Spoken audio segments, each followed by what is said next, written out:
The 17-year-old boy wanted to yell for help, wanted to tell his mom that his life was replaying through his mind as he drifted in and out of consciousness. But no sound would come out. Strapped to a gurney inside an ambulance, he felt mentally aware but physically paralyzed, unable to answer an onslaught of questions, unable to ask, "Am I going to be okay? If I'm being completely honest with you," he says, "I didn't think I was going to make it." 4 months later, Olathe North High School senior Brandon Clark was running on a track behind his high school when the memory of that night returned.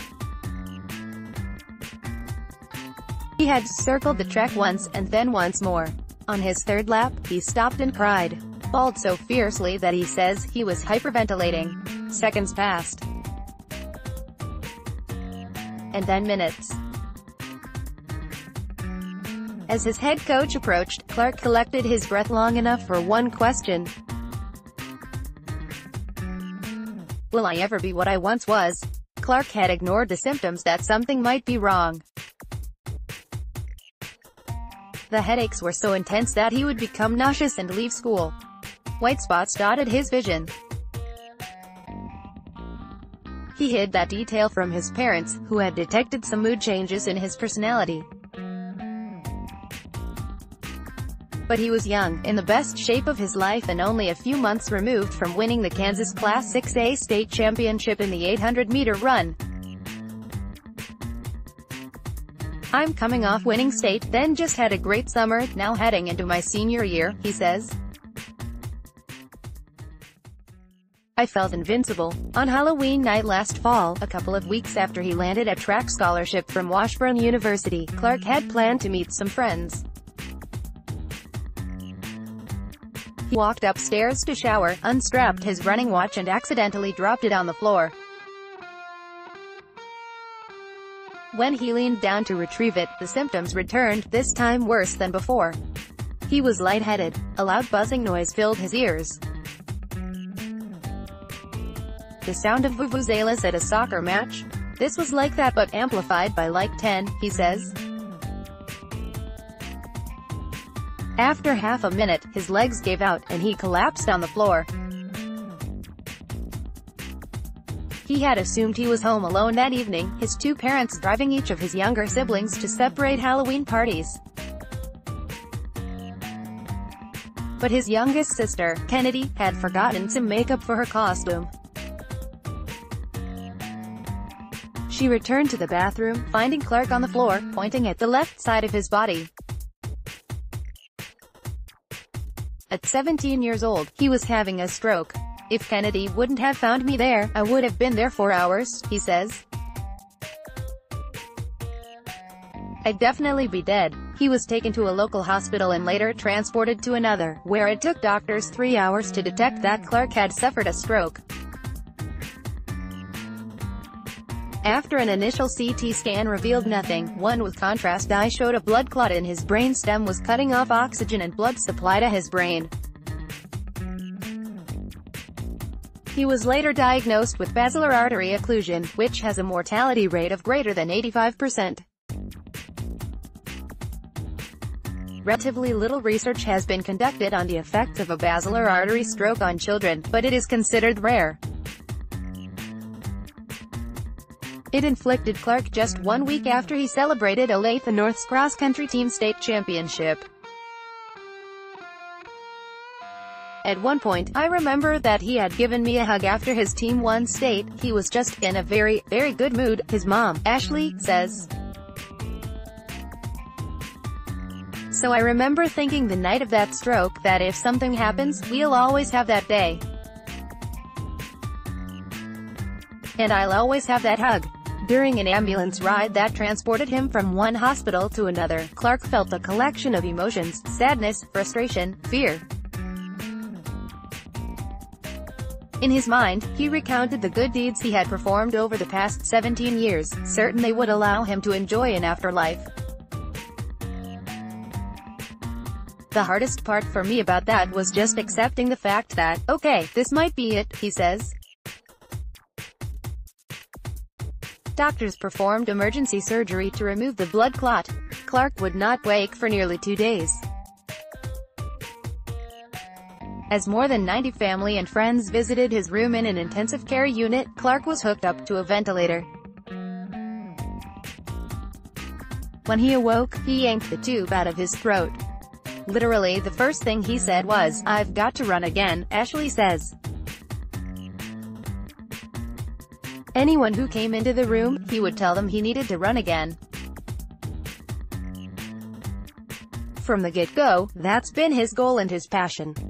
Over the last several months, Ashley has found comfort in online communities of mothers who are in similar circumstances. Their kids, too, are stroke survivors. But few of their sons and daughters are walking normally. Even fewer are running. 24 hours after waking up, Clark tested the feeling in his left side. He was asked to raise his left leg. It didn't budge. Standing in the room, Clark's high school track and cross-country coach passed out as the test was performed. "That was definitely a weird one," Olathe North coach Levi Huseman says. "The best way I can rationalize it is I just felt so sad. Brandon is a very likable young man and obviously he's a very talented athlete. I just felt so sad seeing him in that condition." The medical professionals braced Clark's family for the possibility he would never walk again without assistance. But a day later, he surprised them. He took one step with the aid of a gait belt. Another day later, he completed a lap around the intensive care unit. "My legs felt like jello," he says. The bustle of everyday life had caused him to vomit. But it was a good day. It was progress. Clark visited a hematologist, a blood specialist, as he made steady strides in his rehab, graduating to light jogging and then eventually occasional running. He was on his way to a return to the track, he figured. But given his blood clot disorder, Clark would have to be on a blood thinner for the rest of his life, and the risk of internal bleeding was too significant to participate in sports, the doctor told him. No more running. He took that as a challenge. Ashley says, "He's always been competitive. He wasn't going to just lay there and take it." On a warm evening last week, Clark put on his red and blue track uniform and enlisted in the 800-meter race for just the third time in his senior season. Huseman has tried to progress slowly with his state champion runner, building his confidence before sending him into action. A month earlier, he had green-lighted Clark's return to the 800, several weeks after a trip to the Mayo Clinic in Rochester, Minnesota, cleared his participation in track. Huseman figured Clark was ready. It didn't go well. Clark was crushed. But in Friday's Sunflower League meet, Clark did something he had not done all senior year. He won. The picture captured at the race shows his eyes closed, his hands in the air as he crosses the finish line. "I think for him, that was validation that he still has it," Huseman says. It's been nearly 7 months since the stroke, and Clark has changed in mostly subtle ways. He doesn't sweat the minute details of life. He's a firm believer in doing what makes you happy and wasting little time on all else. A family friend recently told his mom that, "He's radiating light, smiling ear to ear every time I see him." But if there's a circumstance in which Clark remains the same, it's on the track. His times are on pace with last year, when he won that state championship. His expectations are, too. On Friday, Clark will attempt to qualify for the Kansas Class 6A state meet. He's already told his coach he thinks he will win the qualifier. Family, friends and coaches have tried, and mostly failed, to soften that rhetoric.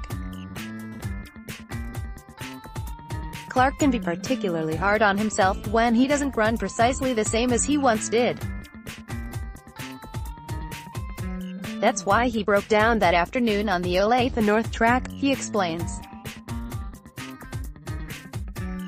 In his first practice since returning from the stroke, after his teammates spent the off-season running miles and he spent it learning to simply walk again, he felt he should have been able to pick up where he left off. When it became clear he couldn't, he lost control of his emotion. Strangers have approached Clark at track meets and complimented his improbable comeback. They revere his perseverance.